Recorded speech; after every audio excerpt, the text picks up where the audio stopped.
Welcome to What in the World, a project initiated by Hungry for Life International. Today's podcast is titled How We Roll, Vetting International Partners, and Jess will be interviewing Jason Krul. So grab your headphones, sit back, relax, and listen as they talk about how we roll out assessments and the vetting process for international partners. Hello, and welcome back to another week of the What in the World podcast. Today, we have a repeat guest, who is Jason Krul, our Director of International Operations. And he is going to talk about how we vet our international partners. So, hi. Hi. Do you want to say hello to the camera over there? Thanks for having me on. Hello, donor group and viewers. So we use this term international partners. And an international partner is somebody overseas in another country that we connect with and partner them with local churches or business groups and do projects through them. Do you have a better way of explaining the role of an international partner?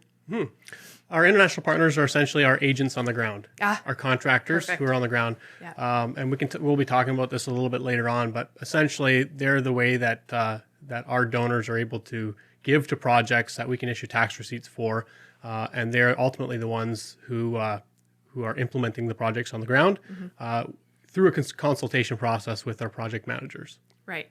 And so, international partners, that's a perfect way of wording it. They're agents on the field. They are not employees of Hungry for Life.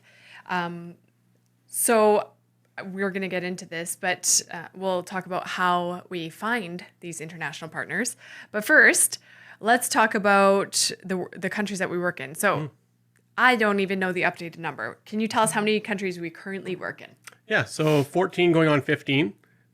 We are in the process of adding a new partner, international partner in Dominican Republic. As of April, we'll have, hopefully if everything goes well, we'll have signed documents for a new partner in Dominican Republic. So Can you name all 14? I can certainly try. Okay, go for it. We have Haiti, soon to be Dominican Republic, Mexico, Peru, Guatemala, Kenya, Uganda, Malawi, Ethiopia, Philippines. That's 10. Cambodia, Ukraine, and... I wasn't even paying attention. I was counting.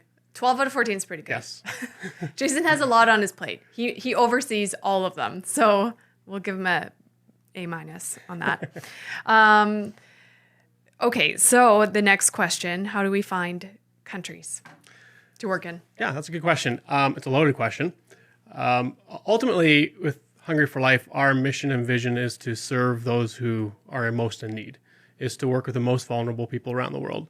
So when we're looking for areas of the world to work in, we want to work where the need is.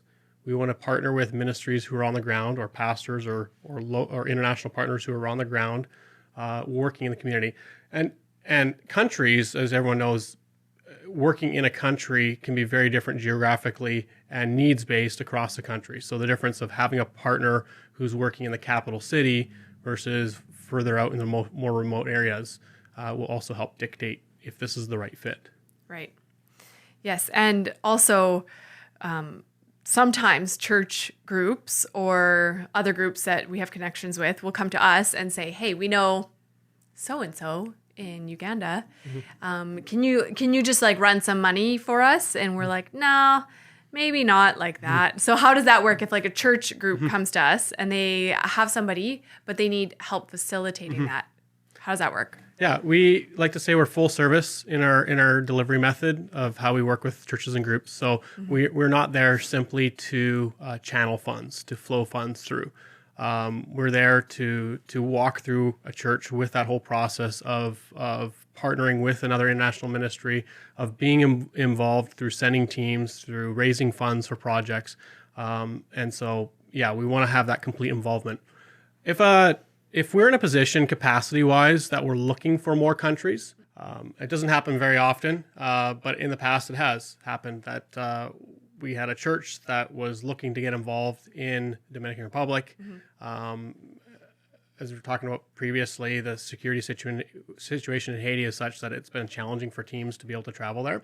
And so we were able to add on this new partner in the Dominican Republic that can serve those needs.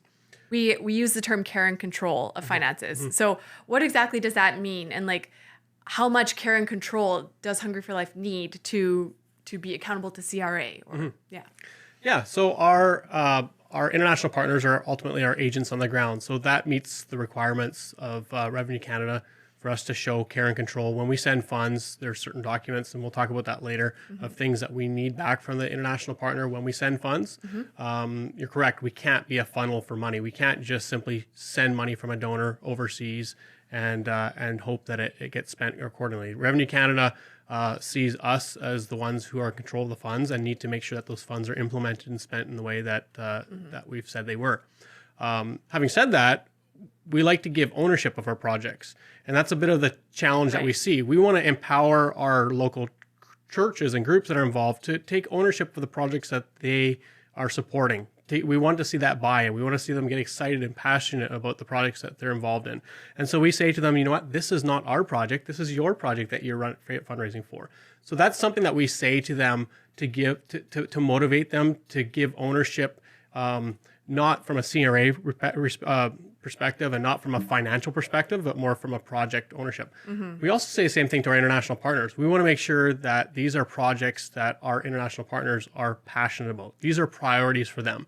This is not something that we are suggesting that they should try. Like not the North American coming in and just doing, that's important. So that ownership is also there where we say, yes, Hungry for Life has the ownership and the care and control of the funds, but this is your project. This is ultimately us coming alongside you to help support you in your areas of priority and need.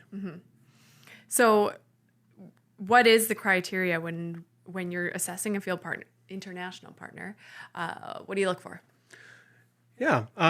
Again, sometimes we are assessing a new international partner because it's been given to us as a lead.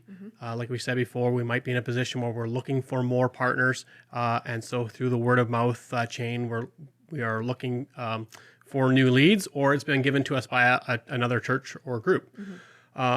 There's a pre-assessment process that we do that doesn't involve travel at all. It's something that is time consuming, a lot of background research on who is this international partner, what kind of track record do they have, how long have they been working in the community that they've been working, who else are they partnered with, if they have churches that have gone on teams with them or supported projects, connecting with some of those already, and seeing how it is. So doing as much legwork before we actually go down there and check them out. There's a lot you can learn on the internet now and on social media. Yep. And so doing that pre-assessment process, if we can check all those boxes, again, we're never going to find a perfect partner. Just like there's no perfect church. Every partner has its pros and cons. And what we do through our pre-assessment and then our assessment process is we assess these partners on a risk scale, a scale of risk. Okay. A high-risk partner would be somebody that would be new working in the community, a brand new partner, doesn't have much track record. Having said that, those are often the pioneers. So we get churches and groups that are super passionate, excited about being the tip of the spear, working in communities, working with partners where no one else is working. And we have projects like that, and we've done assessments of projects like that, but we have to be careful when we come back to let that church know that in our findings, here's what we found, but this is a high risk. Right. The opposite end of that spectrum would be a low risk partner in a community where they've been working for many years. They've done teams. They've got well-established programs and projects. It's a sure win. You do your due diligence the same as if it was a high risk. But coming back, we can say, you know what, this is an absolute low risk scenario where they're going to use the funds where they said they were. So an example of that might be like the high risk situation might be us partnering with just a local that we've obviously interviewed and such, whereas a low risk might be an established organization, like established nonprofit organization that's already working in that country, right? Like we have both. Like we have all sorts of international partners. Are all partners local people? No, absolutely not. We like to work and empower local leaders.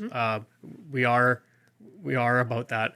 We do recognize, however, that we have varying different international partners. We have partners that are both of them are husband and wife, are North American, living down there as missionaries, and we've partnered with them with their ministry.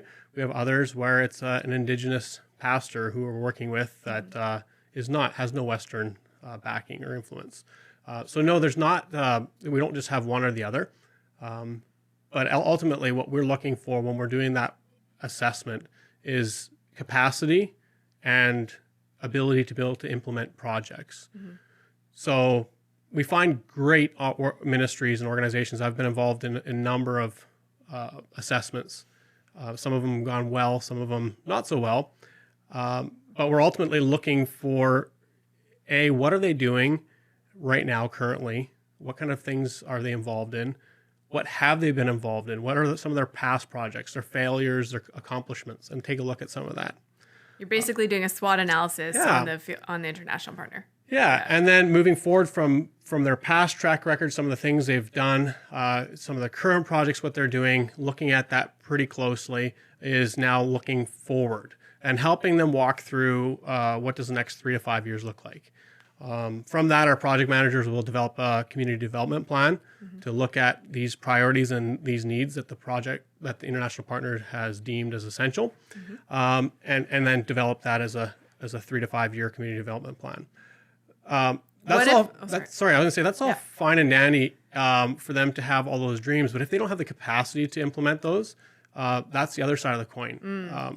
We can find phenomenal partners with great ministries, but they are up to their necks already in projects and could not. Them partnering with us isn't necessarily going to give them any more momentum moving forward. Do you have a preference as to like what type of local or what type of international partner to partner with? Like what? Maybe this is a dangerous question because you don't know who's listening. We're going to skip that question. But I know some people, like I was just thinking maybe established organizations, are they easier to work with or are they harder to work with because of red tape? Like, but we can skip that if you want. I was going to say on that question, what has worked well is partnering with ministries that have some understanding of the Western world and have both. So we have some partners that are married couple. He's Indigenous or she is and married to a Westerner. It's worked well in that they know how to relate when teams come. They also know what's required a little more in terms of reporting. But you know what? We have phenomenal partners on both sides. So. We really do. And I want to make that very clear. We have really amazing, I always want to say field partners. We changed the name to international partners, which is longer and harder. Thanks, Chad. Okay, so we kind of talked about this, but an assessment trip. So like you talked about the pre-assessment. So once they pass the pre-assessment phase, then you hop on a plane, right? And you go meet with them. What does that look like? Yeah, it's a pretty loaded question, so I'll give you the short version of that. Usually the first day I schedule in just meet and greet, talking, catching up, understanding who they are, understanding where they're from, just understanding about them. That would be what we would build the partner profile from if they become our partner, telling us about their story. And then the other side of that conversation would be who we are, who is Hungry for Life. Some of this would have happened beforehand, but it's just solidifying that relationship. The second day or the second component to that would be tell me a little bit about some of the projects or all the projects actually that you're involved in. So we spend a day talking about it, what they do. And then moving from that is show it to me. So you've pumped up the school that you've built and that you're growing, show it to me. I have varying project assessments that I've done on both sides that have been phenomenal, awesome work, and it's exciting. You leave there going, this is an awesome partner. I've done assessments where you're cringing when you're coming back and you're not sure how you're going to tell this church or group that it's not a very so that's good happened, fit. Hey? Absolutely. Okay. A lot or not often? Not a lot because of our pre-assessment process. We technically, wouldn't be going too far down there if it was a really bad fit. But we did have a partner that did the full assessment, and 2 weeks later he moved to Costa Rica, and so that kind of tanked that. So, but shoot. Yeah.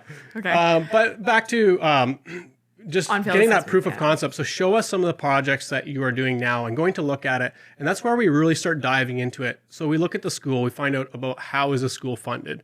Where are they getting the funding from? What are the teachers getting paid? Where do kids in the community go to school otherwise if they can't go to this school? Just diving into a lot of the deeper questions to understand. Often that the partner is going to be really trying to pump up the projects that they're doing. They're excited about it, and I give them credit for that. Yeah. But you have to look through it almost skeptically, almost looking at it factually. Like almost guilty until proven innocent kind of thing Yeah, versus other way around. Yeah. Yeah. Like I said, everyone's going to want to show their best and hide everything. So while I'm meeting with the partner and looking at the school, I'm often talking to the teachers or talking to the principal, talking to the students. How do you like this school? Yeah. How do you enjoy going to school here? Even looking at teacher salaries and stuff, how does that compare to other schools or other things? Looking at the report cards from kids and looking at the track record You of get the that school. nitty gritty, hey? Yeah. Okay. Pulling up the reports and taking a look at how the school is doing. Again, it depends on the project and how wide the scope of the ministry they are doing. If there's a lot of areas of ministry, that assessment could take quite a while. If this is just a school, maybe you're drilling a lot more into that school. The partner's always going to want to also keep coming back to what they want to do down the road. And so I tend to keep pushing that off and tell them, we're going to come back to that. Let's just look right now what you're doing. If it's a school, they often do feeding. They feed the children. So we look at that. Where do you get the food from? How often do they eat? Where do you get the money from that? And we start building budgets based on what their current projects are and what their current project needs are. From there, I usually go on to show me some of the things that you've done in the past. Successes first, and then some failures.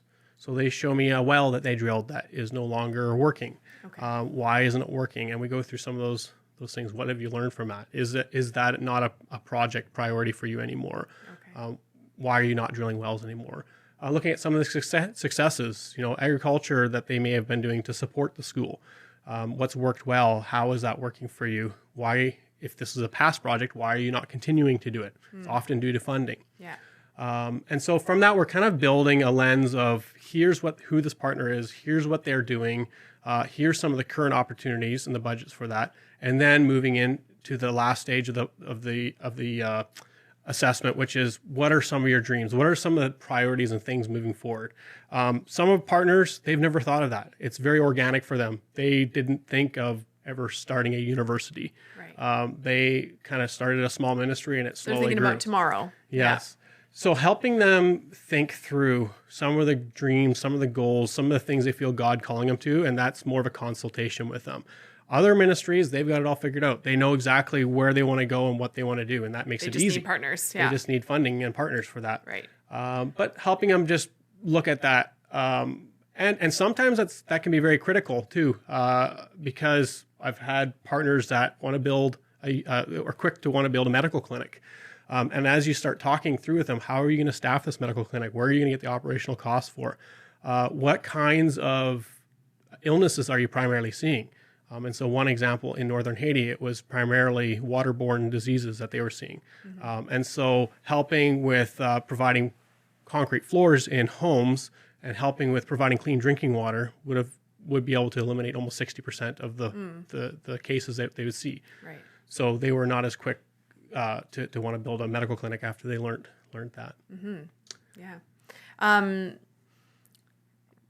This might be a silly question, but so you go we have 15 different countries. That's a lot of different cultures that you're working with. So there's definitely not a one size fits all. So how do you go in to a different country's culture and help them develop a plan? And how much of your North American bias do you remove out of that equation? Yeah, excellent. You're exactly right. Every country has a very unique culture, very unique history. But I like to say people are the same everywhere. People have the same fundamental needs. Yes, I guess so. The need for housing, the need for shelter, the need for spiritual care, the need for their physical poverty, to be able to eat, to be able to get an education. Those things are the same all around the world. The priorities of those needs might be different based on culture, based on country you're going to. So yes, absolutely. Our project managers and myself, we do a lot of research and work in culture, what's appropriate before we go.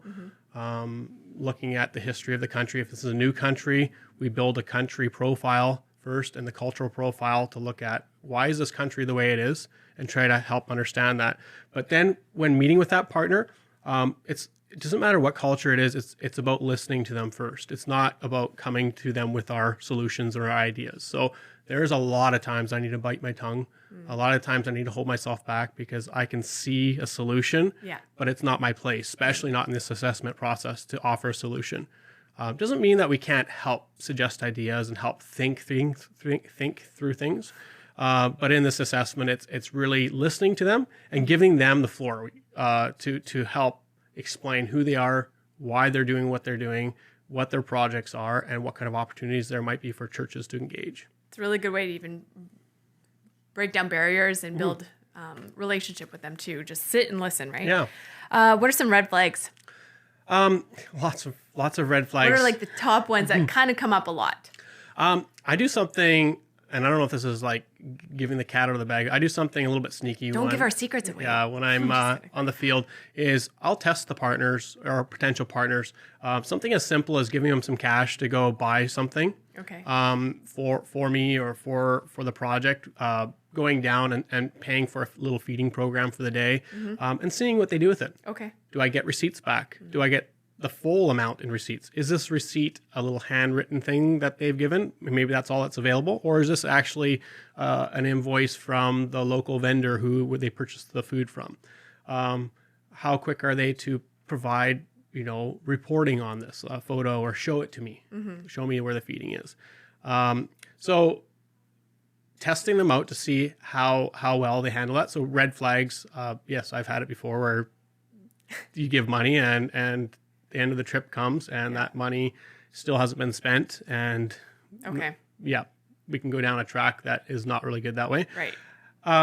All of our partners need development though. So just because there's a red flag doesn't mean that we won't or can't work with them. Sure. It just means that we need to watch for this.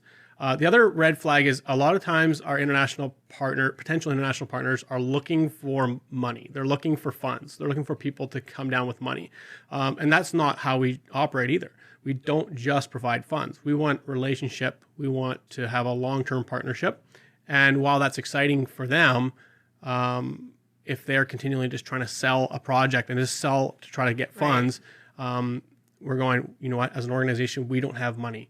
We strategically find partners, and we would like to look for a local partner or a church business group that would fit within the projects that you have and your alignment of your ministry, and partner you guys together. So, what's the importance of ongoing monitoring, and how often do RPMs get to certain countries on their feet on the ground? Yeah, we target once a year for our project managers. Sorry, I should back up. We target once a year for an HFL staff member to be on the ground. Okay. Ideally, it's our project manager. Sometimes there's a team going down, and it might be the MFC or someone else that's traveling down that can do the monitoring for them. With COVID, it's definitely been reduced with their travel, and so we've been getting back into that, and we're getting closer and closer to traveling to all the countries that are open with travel restrictions. But we like to do once a year at minimum to be able to spend time with a partner, to be able to build into them, to be able to do some further training if there's needed to be, and also to check up on the projects. So let me see here. You did a very good job of explaining all that, Jason. Thank you. What does CRA require of Hungry for Life? Because that's a big one. I think a lot of churches may not understand the depths of despair of CRA requirements. Yeah, so I mean that is one of the most intimidating things for groups to go, hey, let's find somewhere on our own and go partner with them versus let's utilize HFL. So understanding, I mean, we've only spent a couple minutes talking about our assessment process that actually lasts a week or more, and I could spend hours talking about and diving into what we look for. So utilizing HFL where we have systems built that we can meet the Canadian revenue requirements, and also be transparent with the funds that are going to various projects to our donors who are giving money. Canada Revenue, what we provide them is original receipts for every dollar spent. So when 5 goats are purchased in Haiti for $50 a goat, $250 is wired down. We need to provide receipts for all of those goats purchased. There might be some transportation costs for those goats. There might be some, registration costs for the registration of those goats, depending on the rules. But ultimately, we would receive receipts that would equal the amount sent. That's the first thing. The second thing is those. Go ahead. How hard is it to get those receipts from international partners? It can be extremely challenging. So. I can imagine. Yeah. Okay. When I travel around, I have a receipt book with me. Okay. And I educate our international partners that you need to do the same thing. Yeah. Use a receipt book where you can't get receipts, but we need to have a receipt. So that's the first check, because we all know you can fake receipts. And so we have other checks and balances to make sure that we're not getting swindled. Ongoing monitoring is one of them. We would need to go down semi-regularly and see some of the projects that are happening. So let's show me these goats that was purchased last year. Yeah. The second thing is those receipts all get entered into a project expense log, an Excel spreadsheet. This is the super boring part, but needed, where all the receipts are itemized in there with receipt number, the amount, what it was for, and it goes into our expense log. The next thing is we need a written report. Where did this money go to? Explain to me what the impact of this money was for. This is not as much of a CRA requirement as much as due diligence on our part, also for our donors. Yeah. So this can be something as simple as we bought 3 goats in the village of this. These were given to these families, and they were super excited about it. Here's a little quote from them. Okay. It can also be an impact story that's shared, a life change story that's shared because of whatever the funds were. The next thing is photos. We need a photo of whatever the funds went to. Okay. So a photo of each of the goats, or a photo of the 3 families receiving their goat. And then the final thing is bank statements. We need a bank statement at least annually to show that the money came into their account as a wire transfer, and that the money went out of their account. Okay. So between all those things, it's pretty hard. Yeah. We are hiring for the project department. Kidding, but not. Am I? Yeah, that's an extensive process, and it's lengthy. And you said this is the boring part, and now I know why you hired your wife. There you go. To do all my administration work. She does. She's a blessed soul. And that's kind of the back to the boring part. That's kind of the final stage. I know I said the final stage was looking at future projects with the assessment, but really quite a bit of time can be spent with our new potential international partner going over what's required of Hungry for Life and of Revenue Canada, and training them on that. So this might be the first time I've had assessments where the first time they ever touched a laptop was when I had to walk them through how to fill in an expense log. Oh boy. And we're literally going down to the shop, buying them a little laptop or tablet, loading on Excel on there, loading our document, and training them, teaching them how to fill in receipts. Oh wow. How to make receipts and get them signed by the different vendors. How to take decent photos. I mean, that's something that we always struggle with. There's a lot can be on that back end as well to do that education piece with them. Yeah, well, as I've learned, I've worked here for a couple of years, and I learned something new here today. It's very extensive. That's a lot of reporting. But yeah, the purpose of this podcast was just to show our viewers, our donors, our listeners that there's a lot of care and control that goes into projects. They're monitored well, and it's just kind of part of our process that we wanted to share with our people. So that's, unless you had any other secrets you wanted to share. I don't want to share all the secrets. No, don't share all the secrets. They're ours. You'll have to come work here if you want to know more. Anyways, that's all we got for today. So thanks, Jason. Thank you for having me. Thanks for listening to What in the World, where we seek to educate and inspire. Here at Hungry for Life, we are passionate about your group having a global impact in eradicating needless suffering. For more information, head over to our website at hungryforlife.org, and you can find us on Facebook, Instagram, YouTube, and wherever you may listen to podcasts. Tune in every other week for another conversation about what is happening at Hungry for Life.